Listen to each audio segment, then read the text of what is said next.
Hello friends, welcome back. मैं हूं आपका दोस्त भानु भार्गव और इस वीडियो में हम देखेंगे शिक्षकों की सीएम राज स्कूल में चयन प्रक्रिया क्या है और उसका क्रियान्वयन किस प्रकार से होना है। संपूर्ण जानकारी इस वीडियो में देखेंगे। आप वीडियो को लास्ट तक जरूर देखिएगा। यदि चैनल पर पहली बार आए तो शिक्षा विभाग से संबंधित लेटेस्ट न्यूज के लिए हमारे चैनल को सब्सक्राइब कीजिए और वीडियो को लाइक करना नहीं भूलिए। चलिए हम इस वीडियो को देखते हैं। मध्य प्रदेश की नई पीढ़ी को तैयार करने के लिए एक निर्णायक पहल की जरूरत है। एक ऐसी पहल जिससे समग्र सुविधाओं के साथ बच्चों का भविष्य गढ़ा जा सके।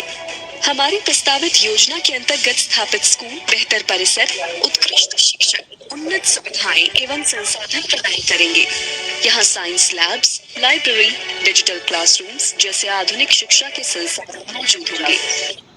साथ ही खेलकूद, कला, संगीत, पर्सनालिटी डेवलपमेंट जैसी सह पाठ्यक्रम गतिविधियां भी निरंतर संचालित होंगी, जिससे बच्चों का बहुमुखी विकास हो। हमारे ये स्कूल प्रत्येक 15 से 20 किलोमीटर के दायरे में मौजूद होंगे। अब मध्य प्रदेश में तक पक्की सड़कों की पहुंच है, इसलिए स्कूल द्वारा बच्चों को बड़े शहरों की तर्ज पर पहुंचाया जा सकता है। स्कूल केजी से 12वीं कक्षाओं तक होंगे। इनका संचालन निर्विघ्न होगा। निश्चित तौर पर ये पहल प्रदेश के स्कूली शिक्षा इतिहास में एक अभूतपूर्व परिवर्तन की नींव रखेगी।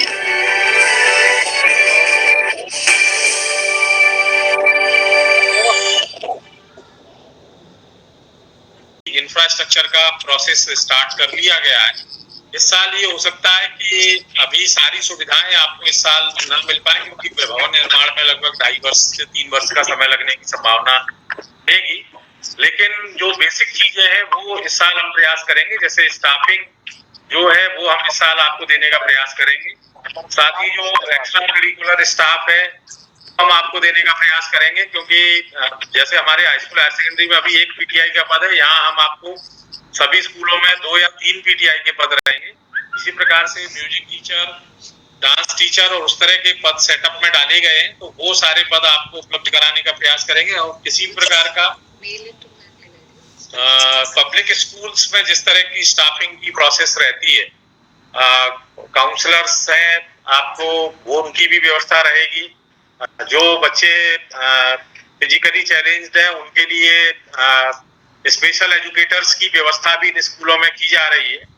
और साथ में ही अभी आप लोगों से रिक्वेस्ट किया गया था कि जहां पर भी गुंजाइश है, अभी चूंकि नया भवन बनकर रेडी होने में 2.5 से 3 वर्ष लगेगा, तो अभी जहां जहां पर भी गुंजाइश है, ये जो फर्स्ट पेज के उसमें हम केजी की क्लासेस भी स्टार्ट करेंगे, जहां एकोमोडेशन उपलब्ध हो पाएगा। और इसी प्रकार से अगर वो क्लास 1 to 12 का स्कूल है तो हम वहां पर इंग्लिश मीडियम में कक्षा 6वीं और 9वीं की क्लासेस भी स्टार्ट करेंगे, ताकि जब तक हमारा भवन बन के तैयार हो उस समय तक हम कक्षा 6वीं से 8वीं तक के बच्चे हमारे इंग्लिश मीडियम में हो जाएं। और इसी प्रकार से 9वीं में इस साल हम स्टार्ट करेंगे तो 9 से 11वीं के बच्चे भी हमारे इंग्लिश मीडियम में हो जाए। यहाँ मैं आपको ये भी बता दूं कि आज जो आपका एग्जिस्टिंग भवन है, उस भवन को भी अपग्रेड करने का इसमें शामिल किया गया है कि हम उस बिल्डिंग को भी अपग्रेड करेंगे। उसकी स्ट्रेंथ अच्छी होगी। जैसे इस भवन की स्ट्रेंथ अच्छी नहीं होगी, उसको डिसमेंटल करके उसके अकॉर्डिंगली हम प्लानिंग की जाएगी। तो इसका सभी प्राचार्य जो फर्स्ट पेज के स्कूल के थे उनसे रिक्वेस्ट किया गया था कि वो अपना एक प्लान बना लें। और मुझे लगता है कि आप लोगों ने ट्रांसपोर्ट का और दोनों तरह के प्लान बना लिए। आपने यहाँ संचालनालय स्तर पर भी भेजे। स्टाफ के बारे में बता दूं आपको कि इन स्कूलों में हम लोग एक एस्टेट मैनेजर का पद क्रिएट कर रहे हैं, जिससे जो प्रिंसिपल्स के ऊपर लायबिलिटी रहती है स्कूल की जो छोटी मोटी व्यवस्थाओं के बारे को करने के बारे में, वो रिपेयर की हो, चाहे मेंटेनेंस की हो, चाहे और बाकी आवश्यकताएं, वो सारा काम एस्टेट मैनेजर के थ्रू किया जाएगा। इसके अलावा जो सपोर्ट स्टाफ है, जैसे साफ सफाई का, सिक्योरिटी का कर रहे हैं। जो तीसरी प्राचार्यों की बड़ी समस्या रहती है कि उनके पास नॉर्मली डेटा एंट्री ऑपरेटर या मिनिस्ट्रियल स्टाफ पर्याप्त नहीं होता है। तो यहाँ हम आपको पर्याप्त डेटा एंट्री ऑपरेटर और मिनिस्ट्रियल स्टाफ भी देंगे, ताकि प्राचार्य और टीचर पूरी तरह से केवल टीचिंग लर्निंग प्रोसेस में अपने आप को इन्गल्फ कर पाए, अपने आप को उसमें जोड़ पाए। और बाकी जो उनके ऊपर लायबिलिटीज रहती हैं उन लाइबिलिटी से वो मुक्त रहे। कारण हो रहा है ये है कि यहाँ पर हम 100% टीचर्स की अवेलेबिलिटी इंश्योर करेंगे।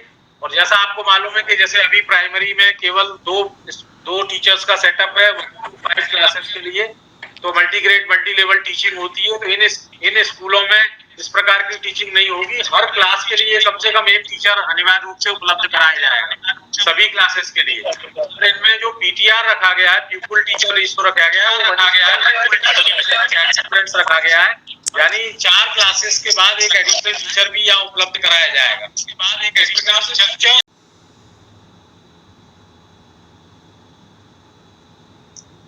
अभी आपको बताते हुए बड़ी प्रसन्नता हो रही है कि मध्य प्रदेश में एक स्कूल अभी भोपाल में बरखेड़ी स्कूल है, जिसको सीएम राइज स्कूल के रूप में एक सैंपल स्कूल के रूप में डेवलप कर लिया गया है। और उसी स्कूल के जो क्लासरूम्स हैं उनकी पिक्चर्स आपको, ये ओरिजिनल एक्चुअल पिक्चर है, ये नेट से ली नहीं है। ये जो सीएम राइज स्कूल डेवलप किया गया है बरखेड़ी भोपाल में, उसी की पिक्चर्स हैं जो आप अपनी स्क्रीन पर देख रहे हैं अभी। और इसमें ये बहुत ही सुंदर क्लासरूम्स आपको दिखाई दे रहे होंगे। और इसी तरह के क्लासरूम्स हमें सारे 9200 स्कूलों में अगले 10 साल के अंदर डेवलप करना है। अब प्रश्न ये है कि इसको हम वर्ल्ड क्लास स्कूल केवल इंफ्रास्ट्रक्चर के भरोसे नहीं बना सकते, या जो फैसिलिटीज सरकार उपलब्ध कराएगी उनसे ये वर्ल्ड क्लास स्कूल नहीं बनेगा। वर्ल्ड क्लास स्कूल तब बनेगा जब हमारा स्टाफ, हमारा जो हमारे जो प्राचार्य होंगे इन विद्यालयों के, वो बहुत डेडिकेशन के साथ, मेहनत के साथ बच्चों के साथ काम करेंगे। और जब इन स्कूलों में पढ़ने वाले बच्चे अपने करियर में बहुत अच्छे ढंग से परफॉर्म करेंगे, तब लोग कहेंगे कि ये वर्ल्ड क्लास स्कूल है। क्योंकि जब तक बच्चों का लर्निंग लेवल, उनके आउटकम्स बहुत आउटस्टैंडिंग नहीं होंगे, जब तक हम वर्ल्ड क्लास स्कूल की परिकल्पना नहीं पूरी कर सकते। तो इसमें सबसे महत्वपूर्ण रोल हमारे टीचर्स का और प्रिंसिपल्स का होगा। और यही आज की वर्कशॉप का ऑब्जेक्टिव है कि आपको पूरी जो सीएम राइज स्कूल का कंसेप्ट है उसके बारे में आपको पूरी तरह से समझाया जाए, उसकी जानकारी आपको दी जाए, जिससे आप इन स्कूलों का पार्ट बनने के लिए अपनी मानसिकता बनाएं। सीएम राइज स्कूल के जो प्रिंसिपल या टीचर होंगे उनके बारे में जो परिकल्पना अभी हमारी है, इसका जो सीएम राइज स्कूल का जो विजन है, मिशन है, वो ये है कि हर प्राचार्य के दिमाग में एक बहुत क्लियर विजन और मिशन रहे, एक डिटेल्ड प्लान रहे कि हमको किस तरीके से इस स्कूल को वर्ल्ड क्लास स्कूल के रूप में डेवलप करना है। और शुरुआती ये 2 साल 3 साल बहुत चैलेंजिंग होंगे, क्योंकि अभी केवल विजन और मिशन और प्लान के सहारे ही हम वर्ल्ड क्लास स्कूल को आगे बढ़ा सकेंगे। क्योंकि जब स्कूल बन जाता है, वो एक बार वेल एस्टेब्लिश हो जाता है, तो फिर उसको कोई भी चला सकता है। लेकिन जब तक चीजें एस्टेब्लिश नहीं होती, तब तक हमको बहुत ही मिशनरी ढंग से काम करने की जरूरत होती है, बहुत ही जील के साथ काम करने की जरूरत होती है। इसलिए हमें ऐसे प्रिंसिपल की जरूरत है जो बहुत क्लियर विजन मिशन के साथ इस स्कूलों में आए। उसी तरह के प्राचार्यों की हमें जरूरत है। दूसरा जो हमारा ऑब्जेक्टिव है कि हमारे जो प्राचार्य इन स्कूलों का हिस्सा बनना चाहते हैं, वो हमेशा आउटकम्स पर ध्यान दें, परिणामों पर ध्यान दें, प्रोसेसेस के साथ साथ परिणामों पर ध्यान दें, और वो पार्ट ऑफ द प्रॉब्लम ना बने, वो सॉल्यूशन का पार्ट बने। उसी तरह से उनका माइंडसेट। तीसरा जो हमारी अपेक्षा है प्राचार्यों से कि किस तरह के प्राचार्य हमें इन स्कूलों के लिए चाहिए, वो ये है कि वो स्कूल में एक इनेबलिंग एनवायरनमेंट बनाए। इनेबलिंग एनवायरनमेंट का मतलब ये है कि जो टीचर या जो टीम उनके साथ काम कर रही है, उनकी कैपेसिटी बिल्डिंग करें, उनको अपने काम को अच्छे ढंग से परफॉर्म करने के लिए जहां भी उन्हें फैसिलिटेट करने की, एम्पावर करने की जरूरत है, वहां उनको एम्पावर करें, फैसिलिटेट करें, और स्कूल के और बच्चों के होलिस्टिक डेवलपमेंट पर उनका जोर रहे। ऐसा नहीं होना चाहिए कि केवल पढ़ाई की बात कर रहे हो, हम गेम्स में भी उतना ही एक्सेल करें, हम कल्चरल एक्टिविटीज में ही उतना एक्सेल करें जितना हम पढ़ाई लिखाई में एक्सेल करें। उद्देश्य है कि बच्चा हमारा, उसका सर्वांगीण विकास हो, होलिस्टिक डेवलपमेंट हो, और वो जब भी हमारे स्कूल से बाहर निकलकर अपने जीवन में जाए तो वो सभी चुनौतियों का बहुत आसानी से डटकर मुकाबला कर पाए। तो इन ऑब्जेक्टिव और इन गोल के साथ हम प्रिंसिपल्स की अपेक्षा कर रहे हैं कि इन विद्यालयों में जो प्रिंसिपल आए वो इतना इस तरह के विजन और मिशन के साथ यहाँ पर मैं इन स्कूलों का पार्ट बनने का प्रयास करें। टीचर से भी बड़ी स्पेसिफिक हमारी एक अपेक्षा है। आप देख रहे होंगे कि जो टीचर सीएम राइज स्कूल में हमें वांछित है वो हर बच्चे की जरूरत को बहुत अच्छे ढंग से समझे, विद्यार्थी की जो अंडरस्टैंडिंग है उसको बहुत अच्छी तरह से समझे, उनके सोशियो इकोनॉमिक प्रोफाइल को समझें। बच्चे का जब तक हम उसके संबंध में उसकी पर्सनैलिटी के बारे में बहुत अंडरस्टैंडिंग नहीं होगी, जब तक हम उसकी पर्सनैलिटी को, उसके अंदर के पोटेंशियल को बहुत अच्छे ढंग से डेवलप नहीं कर पाएंगे। लगातार खुद सीखना चाहें और सीखने के साथ साथ बच्चों की जो नीड है, लर्निंग नीड्स है, उनके हिसाब से अपने आप को नई टेक्निक्स के साथ लगातार अपने आप को अपडेट करते रहें और ये प्रयास करें कि अगर कोई एक बच्चा भी ठीक से नहीं सीख पा रहा है तो उसका क्या कारण है और उसको कैसे सिखाया जा सकता है, उसके लिए वो अपने तरीके निकालें, इनोवेशन करें और अगर उनको डिफरेंट फोरम से कुछ उसके बारे में सीखना है तो उसको सीखें, समझें, ताकि एक भी बच्चा हमारा पीछे ना छूट पाए। तो उस प्रकार के डेडिकेटेड टीचर्स की हमें जरूरत है। तीसरा, जो हमारी सरकारी स्कूलों की बड़ी समस्या है कि हम लोग हमेशा रोट लर्निंग पर जोर देते हैं और ये कहते हैं कि कैसे भी बच्चा high school higher secondary pass कर ले और पास परसेंट हो जाए। तो आपको मालूम है कि पास होने से बच्चे की कैपेसिटी बिल्ड नहीं होती है, ना वो किसी प्रकार की स्किल से लेस हो पाता है। तो अगर हम चाहते हैं कि उसकी दक्षता हमें बढ़ाना है, उनको कैपेसिटी को बढ़ाना है, तो हमें जो भी कॉन्सेप्ट्स हैं उनके आइडिया को समझाने पे जोर दें, इंटरैक्टिव लर्निंग पे जोर दें। केवल पास कराने का ऑब्जेक्टिव इन स्कूलों में कतई नहीं है और इस तरह के टीचर्स की इसमें आवश्यकता भी नहीं है। हमें बहुत ही इनोवेटिव और इंटरैक्टिव लर्निंग प्रोसेस का जो अडॉप्ट करते हैं ऐसे टीचर्स की इन स्कूलों में आवश्यकता है। जो गवर्नमेंट की तरफ से कमिटमेंट है इन स्कूलों में वो ये है कि हम यहाँ पर वर्ल्ड क्लास आपको इंफ्रास्ट्रक्चर की फैसिलिटीज देंगे, जिसमें फुली रिसोर्स स्कूल होंगे, बहुत अच्छे स्टाफ रूम्स होंगे, डिजिटल जो टूल्स हैं वो सारे रहेंगे इसमें। इसके अलावा जो विभिन्न प्रकार की ट्रेनिंग के प्रोग्राम्स इनमें लगातार दिए जाएंगे ताकि और एक्सपोजर विजिट का भी वो रखा जाएगा ताकि हमारे प्रिंसिपल और टीचर्स जो मॉडर्न टेक्निक्स हैं और दुनिया में क्या चल रहा है उस सब चीजों से परिचित रहें और अपने आप को मतलब वो प्राइड फील करें अपने काम में, उनको ये फील हो कि वो एक वर्ल्ड क्लास स्कूल के साथ जुड़े हुए हैं। अभी जब हम बहुत अच्छे पब्लिक स्कूल्स में जाते हैं तो और अपने स्कूल की तुलना करते हैं तो काफी मैं देखता हूं कि हमारे टीचर्स में और उनमें एक प्रकार से डिसअपॉइंटमेंट होता है कि साहब हम क्यों नहीं ऐसे स्कूलों में पढ़ा पा रहे हैं या हमारे स्कूल ऐसे क्यों नहीं हो सकते हैं। तो ये सब हम सब के लिए एक कहना चाहिए कि गोल्डन अपॉर्चुनिटी है हम लोगों के लिए। मुझे लगता है कि अपने सर्विस सेवा काल में पहला और आखिरी अवसर है कि अगर हमने ये 350 स्कूल वाकई में वर्ल्ड क्लास डेवलप करने में सफलता प्राप्त की तो आगे इन स्कूलों में जो सरकार का सपोर्ट मिलना है वो सपोर्ट हमें मिलता रहेगा और हम धीरे धीरे मध्य प्रदेश के में जो हमारी रिक्वायरमेंट है उस हिसाब से हम बहुत बड़ी संख्या में इस प्रकार के रिसोर्स रिच स्कूल डेवलप कर पाएंगे। तो ये फाइनली मैं यही कहूँगा कि मध्य प्रदेश को आत्मनिर्भर मध्य प्रदेश बनाना और अब पता नहीं, मुझे मालूम नहीं है कि बीमारू स्टेट में अभी भी मध्य प्रदेश का नाम आता है कि नहीं आता है, लेकिन कुछ साल पहले तक तो हम बीमारू स्टेट में थे। तो हम उस सब से बाहर निकले क्योंकि एक बार अगर हमारी आने वाली जनरेशन को हम बहुत ही कैपेबल बना लेंगे, उनका अगर हम कैपेसिटी बिल्ड कर लेंगे तो मध्य प्रदेश को एक बहुत ही विकसित और आत्मनिर्भर प्रदेश में के रूप में डेवलप करने से कोई नहीं रोक पाएगा। और सीएम राइज स्कूल के कंसेप्ट के बारे में अवगत कराएं, उनके दिमाग में अगर कोई भ्रम हो, कोई किसी प्रकार का कोई प्रश्न हो तो उसको उत्तर दें और आप सबको आह्वान करें कि आप इन स्कूलों का पार्ट बने। मैं आपको बताऊं कि हमें जैसे सबको मालूम है कि कौन से टीचर बहुत अच्छे टीचर हैं, कौन से प्रिंसिपल बहुत अच्छे प्रिंसिपल हैं। अब सरकार चाहती तो उनको सीधे भी पोस्ट कर सकती थी वहां पर, लेकिन ऐसा ना करके सरकार की मंशा ये है कि जो टीचर और प्रिंसिपल इन स्कूलों में आए वो खुद एक विजन के साथ, एक मिशन के साथ, एक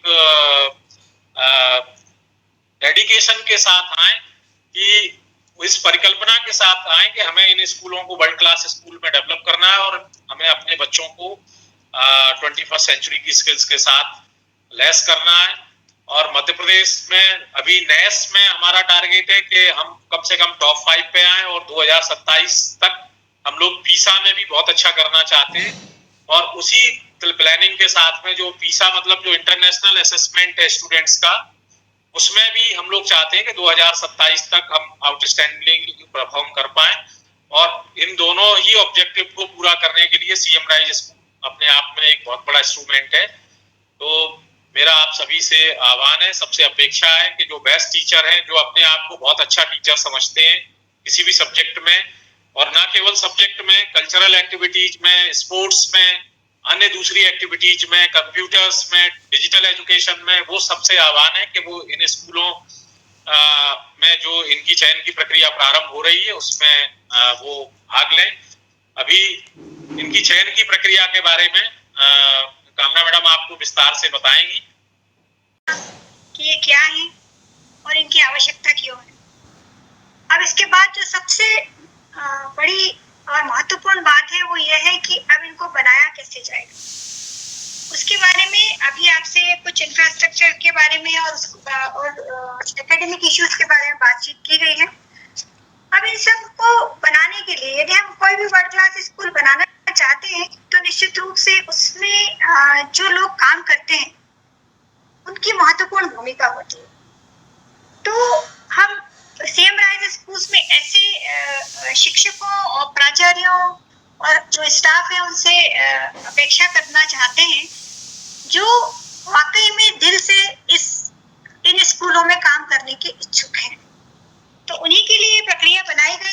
पर हम में से सभी के मन में ये इच्छा अवश्य होती है कि हमको भी कोई अपॉर्चुनिटी मिले और हम भी अपने आप को साबित कर पाए। तो शायद ये सीएम राइज स्कूल्स हमारी अपनी क्षमताओं को साबित करने के लिए भी एक प्लेटफॉर्म हमको दे रहा है। तो मुझे आशा है कि इसमें अधिक से अधिक हमारे जो शिक्षा विभाग और आदिम जाति कल्याण विभाग के शिक्षक एवं प्राचार्य हैं वो सभी भाग लेंगे। तो प्रक्रिया के बारे में डिटेल में हम विज्ञापन जारी करेंगे, लेकिन कौन कौन से पदों के लिए विज्ञापन जारी होगा उसके बारे में हम थोड़ा सा शॉर्ट में यहाँ बता देते हैं। जैसे जो स्कूल के प्रिंसिपल होंगे उनके लिए जो उनका पिछले 3 या 4 सालों का जो बोर्ड परीक्षा परिणाम है उसको आधार बनाया जाएगा और साथ ही एक पर्सनल इंटरव्यू भी किया जाएगा। इसके अतिरिक्त एक नई पोस्ट क्रिएट की जा रही है सीएम राइज स्कूल में, वो है वाइस प्रिंसिपल की। वाइस प्रिंसिपल के लिए जो कि एक प्रिंसिपल को 2000, 3000 या 1500 बच्चों को संभालने में निश्चित रूप से समस्या आती है और जो एकेडमिक इश्यूज होते हैं वो कहीं न कहीं रह जाते हैं और प्रिंसिपल जो है वो पूरी तरह से एडमिनिस्ट्रेटिव काम में ही व्यस्त रहते हैं, जिसके कारण जो हमारे एकेडमिक इश्यूज हैं उन पर हम काम नहीं कर पाते हैं। इसी को सोचते हुए वाइस प्रिंसिपल की एक पोस्ट रखी गई है इसमें, जिसको भी हम जो विगत वर्षों के बोर्ड रिजल्ट हैं उनके आधार पर चयन करेंगे और उनके लिए एक टेस्ट पेपर भी होगा। और टेस्ट पेपर कैसा होगा और उसमें क्या क्या चीजें पूछी जाएंगी इसके बारे में आप विज्ञापन और उसके साथ जो रूल बुक हम विमर्श पोर्टल पर अपलोड करेंगे उसमें आप डिटेल में देख पाएंगे। पर वाइस प्रिंसिपल्स के लिए ऑब्जेक्टिव टेस्ट भी होगा। इसके अतिरिक्त जो बोर्ड टीचिंग स्टाफ है जो विषयवार होंगे, क्योंकि हमारे सारे जो सीएम राइज स्कूल है वो केजी से 12 तक के हैं, इसलिए उनमें सभी विषयों के शिक्षकों की आवश्यकता होगी और उनका चयन जो है वो निश्चित रूप से एक टेस्ट पेपर के माध्यम से होगा जिसमें मल्टीपल चॉइस क्वेश्चंस होंगे और ओएमआर शीट में उन्हें सही हल भरना होगा और उसके आधार पर जो मेरिट बनेगी उसके आधार पर शिक्षकों को सिलेक्ट किया जाएगा। इसके अतिरिक्त जो एक्स्ट्रा करिकुलर स्टाफ है उसका भी चयन किया जा रहा है। हालांकि हमारे पास बहुत कम संख्या में अभी एक्स्ट्रा करिकुलर स्टाफ अवेलेबल है, लेकिन इसके माध्यम से उन लोगों को भी ये मौका दिया जा रहा है जिनके पास वो निर्धारित क्वालिफिकेशन है, चाहे उन्होंने उनकी नियुक्ति किसी अन्य विषय में या किसी और पद पर हुई हो, लेकिन यदि वो निर्धारित योग्यता रखते हैं एक्स्ट्रा करिकुलर इश्यूज पे, तो वो भी इसमें अप्लाई कर पाएंगे। उनके लिए सिर्फ अप्लाई करना होगा और उनका एक पर्सनल इंटरव्यू होगा जिसमें उनकी प्रोफाइल और बाकी चीजें, पोर्टफोलियो वगैरह देखा जाएगा।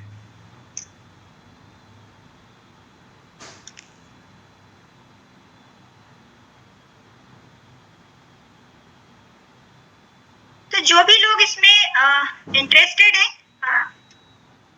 काम करना चाहते हैं, उनके लिए कल से 25 तारीख से 10 सितंबर तक वो आवेदन कर सकेंगे। आवेदन के लिए इसमें आपको लिंक दिखाया गया है, ये आप देखेंगे कि विमर्श पोर्टल पर जाकर जैसे इस लिंक को आप क्लिक करेंगे तो यहाँ आप कौन से पद के लिए आवेदन करना चाहते हैं ये पूरा आपको दिखाई देगा। जो फिल्म अभी हमने उसमें दिखाई थी, यदि आप लोग नहीं देख पाए हैं तो यहाँ पर आप देख रहे होंगे कि ये वीडियो क्लिप लिखा हुआ है, यहाँ पे आप वो फिल्म वापस देख सकते हैं।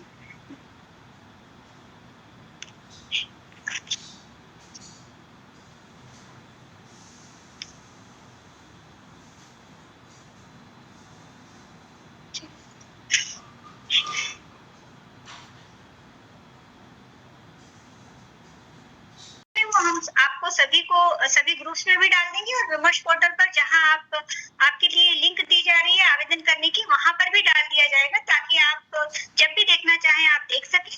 और यदि आपको कोई इशू है, कोई समस्या है, तो आप इसमें जो ये ईमेल एड्रेस दिया है, इस ईमेल एड्रेस पे आप हमसे संपर्क कर सकते हैं और अपनी क्वेरीज का जवाब प्राप्त कर सकते हैं।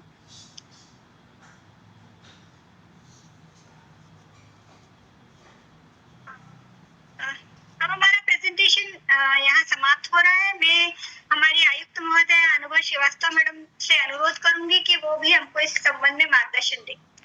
प्रक्रिया क्या रहेगी, विभाग का विजन क्या है और किस तरह से हम इसको एग्जीक्यूट करने के लिए स्ट्रेटेजीज बना रहे हैं, पीएस मैडम ने भी आप सबको मार्गदर्शित किया है।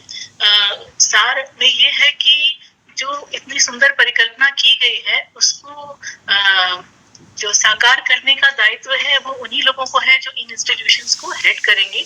इसलिए विभाग का ये कंसर्न है कि जो सर्वश्रेष्ठ हमारे हमारे टीममेट्स हैं वही इन इंस्टीट्यूशंस को मैन करें। इसके लिए हम आप सभी को भी प्रेरित करते हैं और आप ही अपने स्तर पर सभी लोगों को प्रेरित करें कि वो आगे आए। वॉलंटियरी मेरिट को हम रिकॉग्नाइज कर रहे हैं, जैसे आपको बताया गया कि बोर्ड रिजल्ट्स पर भी आधारित है, तो मेरिट को रिकॉग्नाइज करने के विभाग के जो विभिन्न प्रयास हो रहे हैं आप सब उनसे अवगत हैं। और उसी श्रृंखला में ये भी एक महत्वपूर्ण कड़ी है क्योंकि इन इंस्टीट्यूशंस को केवल जो एग्जाम्पलर स्कूल तभी नहीं बनाया जा सकता है, जैसा कुशवाहा जी ने कहा, कि जबकि हमारे पास बहुत सारे साधन हो जाए, बल्कि आप ही लोग जो उसको लीड करेंगे वो लीडर्स ही सबसे महत्वपूर्ण है। तो हमारी चिंता यही है कि जो हमारे बेस्ट है वही इनको मैन करे और उसके लिए हम आप सबको प्रेरित करना चाहते हैं और आप भी अपने लेवल से आगे इस चेन को आगे बढ़ाएंगे, ऐसा हमारा विश्वास है। एक यूनिट में बहुत ताकत होती है। एक शायर हुए हैं रूमी, उन्होंने कहा कि do not be N ocean, a drop in an ocean, be an ocean in a drop। एक व्यक्ति में बहुत शक्ति होती है, एक यूनिट में बहुत शक्ति होती है। यदि हमारी मंशाएं अच्छी हों, यदि हमारे निश्चय दृढ़ हों, तो हम बहुत सारा परिवर्तन अकेले भी बहुत अपने इंस्टीट्यूट में जहां भी हम हैं अपने आसपास ला सकते हैं। इसी भावना के साथ हम आज का ये डिस्कशन क्लोज करते हैं और उम्मीद करते हैं कि आप सब ये जो डिटेल्स बताए गए हैं इनको गंभीरता से लेंगे। बहुत मेहनत विभाग स्तर पर हो रही है सीएम राइज की, इससे जुड़े हुए सभी आयामों के एसओपीज तैयार करने, उसके लिए क्या क्या जरूरी है चीजें हैं, उन सबको टाई अप करने के लिए बहुत परिश्रम यहाँ पर हुआ है। और अब आगे उस श्रृंखला को एग्जीक्यूट करने के लिए, उसको साकार करने का जो जिम्मेदारी है वो अब आप सब लोगों के ऊपर है। तो आप सभी को धन्यवाद और आप इन सब निर्देशों को ध्यानपूर्वक मनन करें। जहां भी दिक्कत हो, जो बताए गए हैं डिटेल्स, वहां पर आप कांटेक्ट करके जो भी आपकी दिक्कतें हैं उनको आप रिजॉल्व कर सकते हैं। Thank you very much. Thank you everyone.